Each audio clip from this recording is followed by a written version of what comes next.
Our next topic, that is the remaining section of potential step, is the case second where energy of incoming particle is greater than potential barrier height.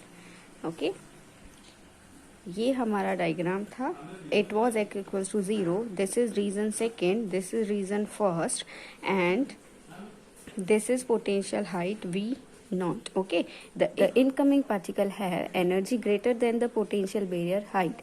अब देखिए classical mechanics के according तो अगर particle की energy greater than V not है तो reflection portion होना ही नहीं चाहिए. हमने E less than V not की कंडीशन में क्या पढ़ा है कि इनकमिंग पार्टिकल पोटेंशियल बैरियर से टकराता है और टकरा के वापस रिफ्लेक्ट बैक हो जाता है. अब क्लासिकल मैकेनिक्स के according if E is greater than V not तो उस कंडीशन के अंदर ये रिफ्लेक्शन पार्ट बिल्कुल होना ही नहीं चाहिए, यानी कि पार्टिकल ट्रांसमिट होके सेकेंड वाले रीजन में पास आउट हो जाएगा.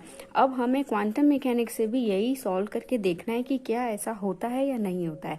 ठीक है, तो हम उन्हीं स्टेप्स को फॉलो करते हुए पूरी श्रोडिंगर इक्वेशन का सॉल्यूशन निकालेंगे.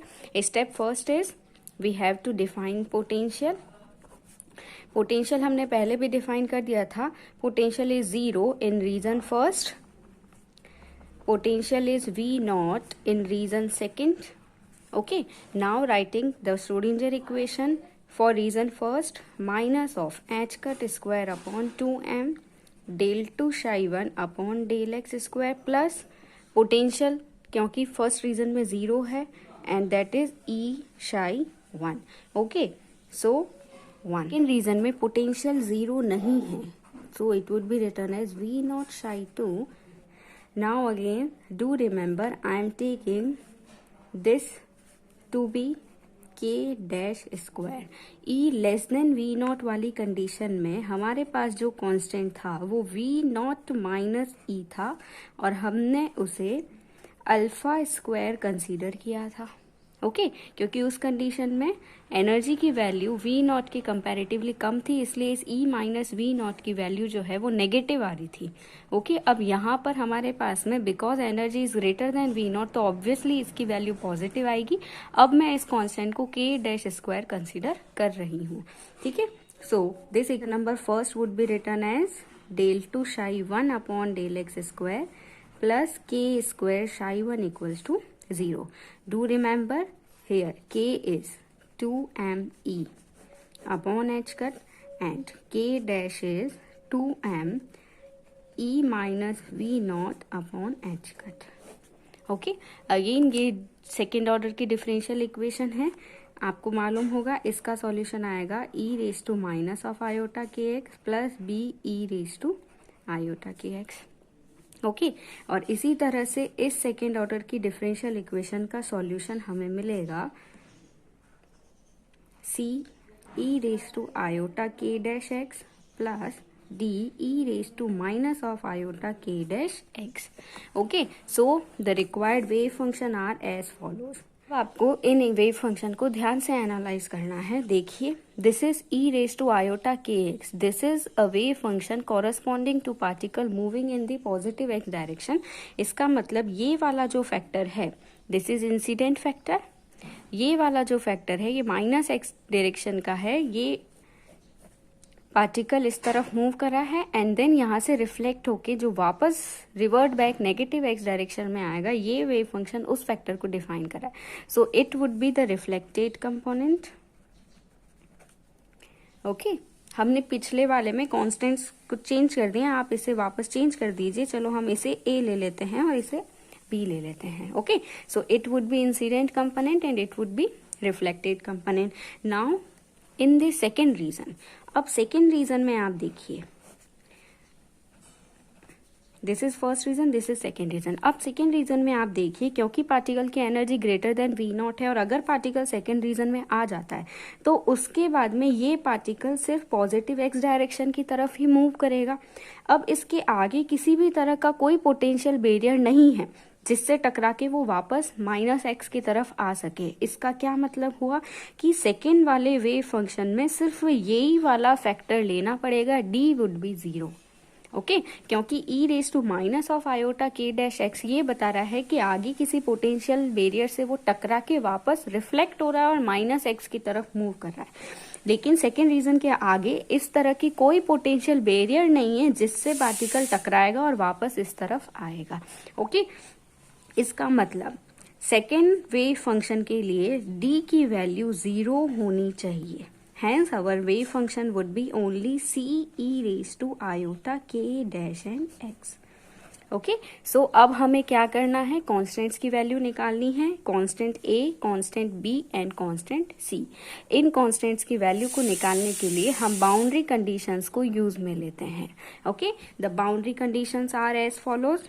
Same at x equals to 0 psi1 equals to psi2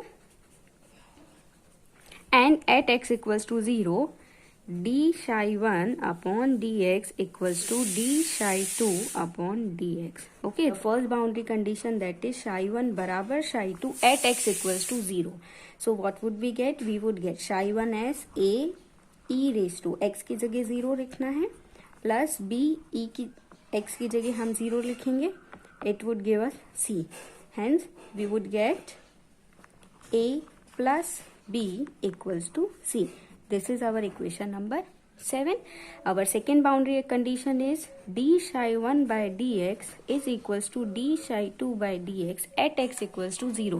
यानी कि पहले हमें डिफरेंशिएशन करना है. इसका डिफरेंशिएशन करिए, देखो आपको मिलेगा आयोटा के a e raise to x की जगह 0 लिखना है माइनस b e x की जगह हमें 0 लिखना है इक्वल्स टू, इसका डिफरेंशिएशन करोगे आपको मिलेगा iota k dash see again ई एक्स की जगह हमें क्या लिखना है 0.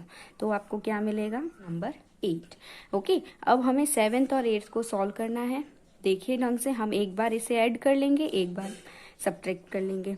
ओके नाउ 7 प्लस 8 इन दोनों इक्वेशन को ऐड करने पर हमें क्या मिलेगा, b से b कट हो जाएगा, हमें मिलेगा twice of a is c plus k dash upon k c, that is 1 plus k dash upon k and c, और in other words c is, अब हम क्या करेंगे, इक्वेशन नंबर 7 में से इक्वेशन नंबर 8 को माइनस करेंगे. सब्ट्रैक्ट करने पर हमें a कट जाएगा और हमें मिलेगा b. Okay so equation number 7 minus equation number 8 we would get. Okay, now substitute the value of c from equation number 9. b is k minus k dash upon k plus k dash. This is our equation number 10. Okay equation में आपको क्या ध्यान में रखना है, हमें reflection coefficient और transmission coefficient की वैल्यूज को कैलकुलेट करना है. देखो E less than V not के कंडीशन में हमने सिर्फ रिफ्लेक्शन कोफिशिएंट की वैल्यू को ही कैलकुलेट किया था, क्योंकि ट्रांसमिशन की प्रोबेबिलिटी बहुत ही कम थी और जो भी इंसिडेंट पार्टिकल है वो एनर्जी कम होने की वजह से टकरा के वापस रिफ्लेक्ट हो जा रहा है. लेकिन अब हमारा जो केस है that is E greater than V not. तो E greater than V not की कंडीशन के अंदर डेफिनेट है कि पार्टिकल का कुछ पोर्शन इधर भी आएगा. तो जो पोर्शन सेकेंड रीजन में ट्रांसमिट हो जाएगा, उस कितना फ्रैक्शन सेकेंड रीजन में ट्रांसमिट होगा, उस फैक्टर को डिफाइन करेगा ट्रांसमिशन कोफिशिएंट, जिसे हम कहेंगे पारगमन गुणांक.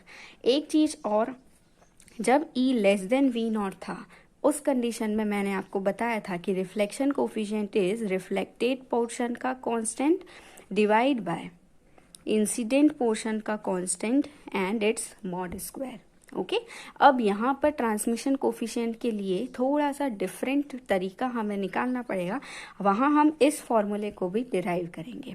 Okay now we will calculate reflection coefficient and transmission coefficient separately. Classical physics की अगर हम बात करें तो क्लासिकल फिजिक्स के लिए E greater than V not की कंडीशन में सिर्फ 2 ही फैक्टर आएगा, दैट इज रीजन फर्स्ट में इंसिडेंट एंड रीजन सेकेंड में ट्रांसमिशन. यानी कि क्लासिकल मैकेनिक्स के according E greater than V not की कंडीशन में रिफ्लेक्शन होगा ही नहीं. क्वांटम मैकेनिक्स के रिजल्ट जो हैं वो इससे कुछ कॉन्ट्राडिक्टरी रिजल्ट आते हैं, जिसे ही हमें पढ़ना है. ठीक है, तो रिफ्लेक्शन कोफिशिएंट और ट्रांसमिशन कोफिशिएंट को पढ़ने से पहले हम इसे डिफाइन कर लेते हैं. Reflection coefficient is intensity of reflected probability density and intensity of incident probability density.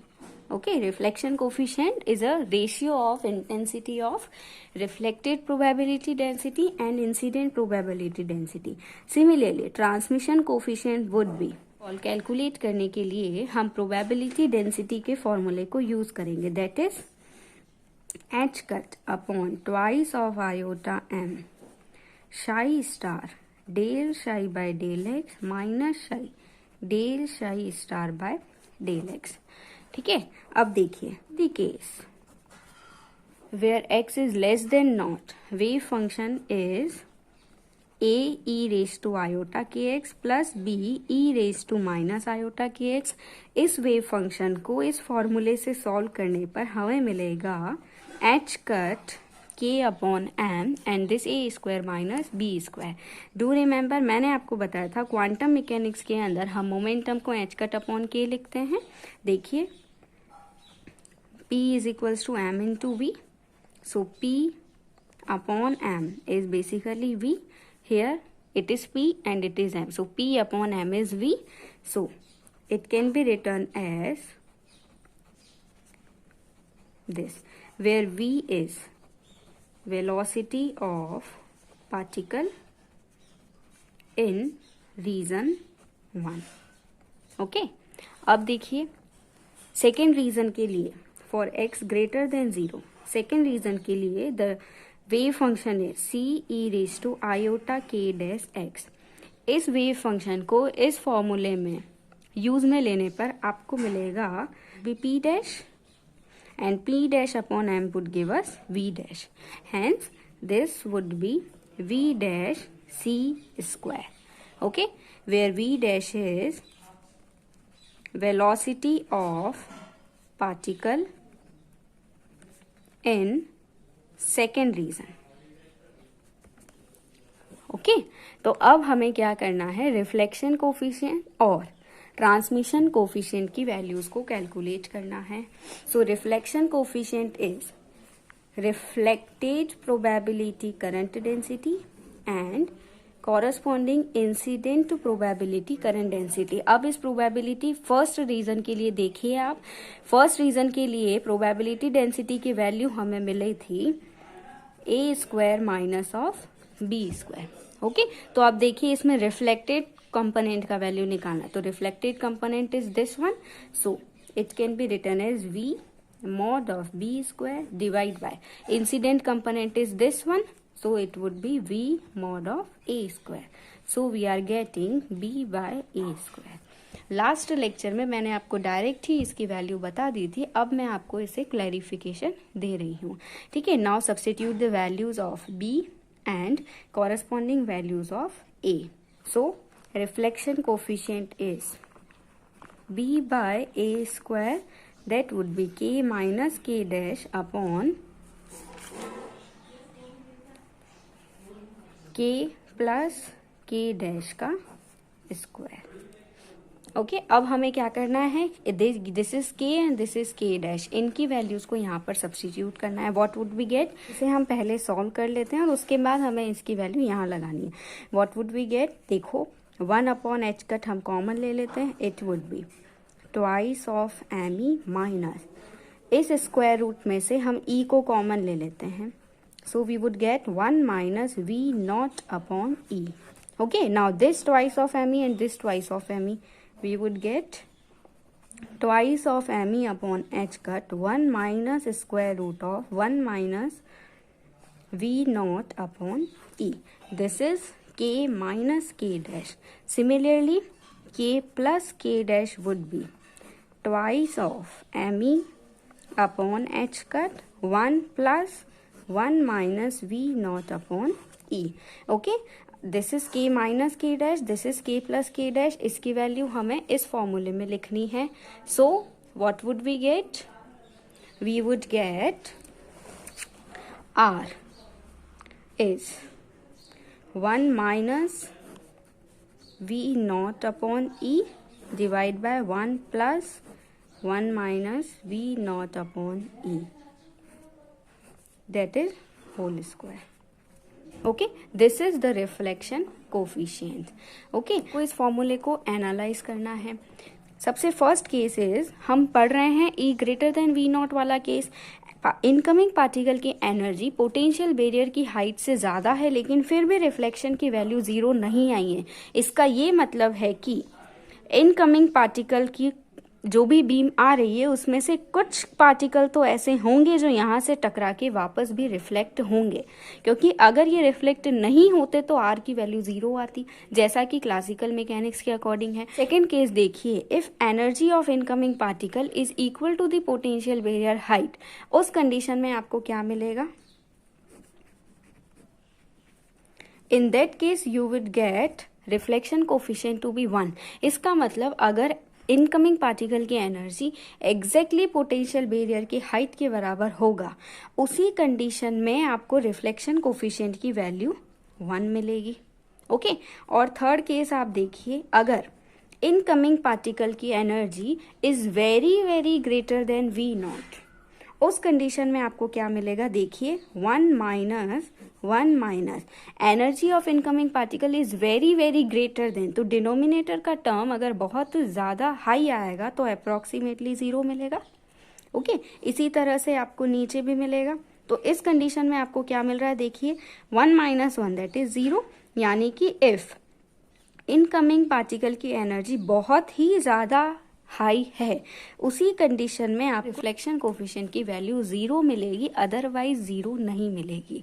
Okay, तो आपको इन्हीं केसेस को ढंग से पढ़ना है और इन केसेस को ढंग से ध्यान में रखते हुए अगर हम रिफ्लेक्शन कोफिशिएंट और E बाय वी नॉट के बीच में ग्राफ ड्रॉ करते हैं तो वो ग्राफ कुछ इस तरह से मिलता है. ग्राफ को समझने की कोशिश कीजिए. देखो, फर्स्ट केस में क्या हो रहा है? E by V naught is 0, तो अगर हम यहाँ पर 0 सब्सटीट्यूट करेंगे तो रिफ्लेक्शन कोफिशिएंट हमें 1 ही मिलेगा, तो इट इज़ 1.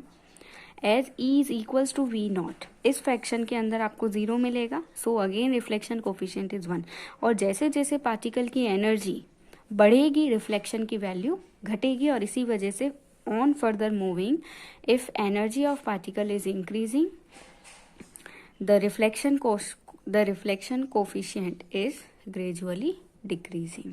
ओके, अगर हम रिफ्लेक्शन कोफिशिएंट की वैल्यू को k डैश बाय k के साथ प्लॉट करना चाहें, हमारे पास में reflection coefficient in terms of k and k dash was this. ध्यान दीजिए, if k dash upon k is 0, so what would we get? यहाँ पर 0 आएगा और इधर भी 0 आएगा, तो हमें रिफ्लेक्शन कोफिशिएंट 1 ही मिलेगा. ओके, अगर k डैश बाय k की वैल्यू 1 आती है तो उस कंडीशन में हमें मिलेगा 1 minus 1 and this again 1 plus 1. So again we will get reflection coefficient to be 0. So the graph would be like this. Same, the transmission coefficient is probability density of transmitted factor divided by probability density of incident factor. देखिए, J for the second reason was V dash C square, and for the first reason V A square minus mod of b square. तो हमें क्या चाहिए? J transmission, that is second region में transmission हो रहा है, so it would be v dash and c, and for the incident region we would get this one, so it would be v a square. Again do remember, v dash is h dash k dash by m and v is h dash k by m, so we would gate के dash upon के and this C by A का square, K dash. So we would get K dash upon K, this C by A square, that is twice of K upon K plus K dash का square. We would get 4 K dash K plus K dash square. Okay, so that ये देखो k plus k dash हम पहले ही calculate कर चुके हैं. k multiply by k dash would be, you have to multiply it like this. मैंने इधर से e को कॉमन ले लिया है, so it would be 2me upon H cut square 1 minus v naught e. Okay, substitute the corresponding value in this one, we would get twice of me upon H cut square. This k multiply by k dash is 1 minus v naught upon e divide by k plus k dash square. Okay, it's square. We would get twice of me upon h cut square and 1 plus square root of 1 minus v naught by e to the square. Okay, so our transmission coefficient is 1 minus v naught upon e and 1 plus 1 minus v naught upon e to the square. Okay, now the next step is, generally question ये पूछा जाता है that for a potential step prove that r plus t equals to 1. Okay, तो इस condition में आपको prove करना है. देखिए r की जगह आप वैल्यू लगाएं 1 minus v naught by e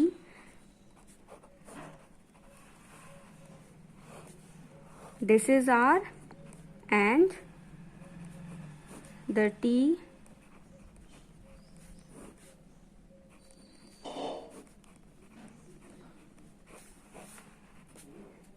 okay.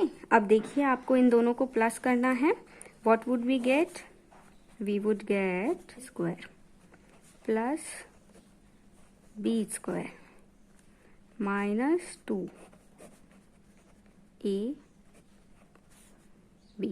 Okay, and it is plus 4 1 minus v naught by e and it is 1 plus 1 minus v naught by e to the square.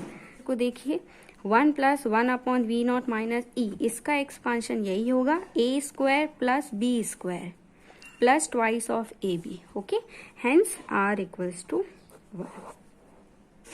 ठीक है, मोर precisely आप ऐसे भी calculate कर सकते हैं. देखिए r था आपके पास k minus k dash upon k plus k dash का स्क्वायर और t था आपके पास में 4k k dash upon k plus k dash का स्क्वायर.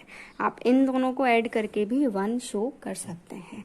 ठीक है, अब हम क्या करेंगे, ट्रांसमिशन कोफिशिएंट के डायग्राम को बनाएंगे. अब देखिए हमें ट्रांसमिशन कोफिशिएंट की वैल्यूज को कैलकुलेट करना है. हम डायरेक्ट इस रिलेशन से ग्राफ को ड्रॉ कर सकते हैं.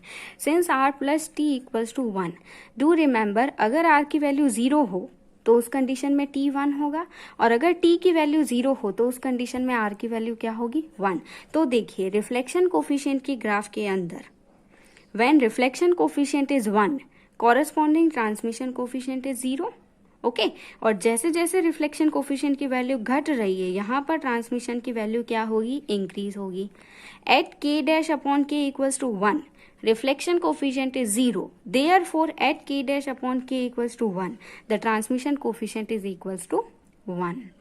ओके, तो रिफ्लेक्शन कोफिशिएंट का ग्राफ और ट्रांसमिशन कोफिशिएंट का ग्राफ जो है वो जस्ट अपोजिट ग्राफ है जो r plus T equals to 1 इस रिलेशन को सेटिस्फाई करते हुए बनाया गया है.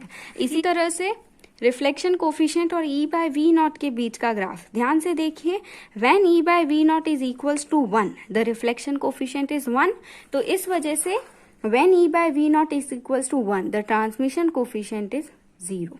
अब देखिए e बाय वी नॉट 1 से इंक्रीज हो रहा है, रिफ्लेक्शन कोफिशिएंट घट रहा है, इसीलिए e बाय वी नॉट 1 से इंक्रीज हो रहा है तो ट्रांसमिशन कोफिशिएंट इंक्रीज होगा.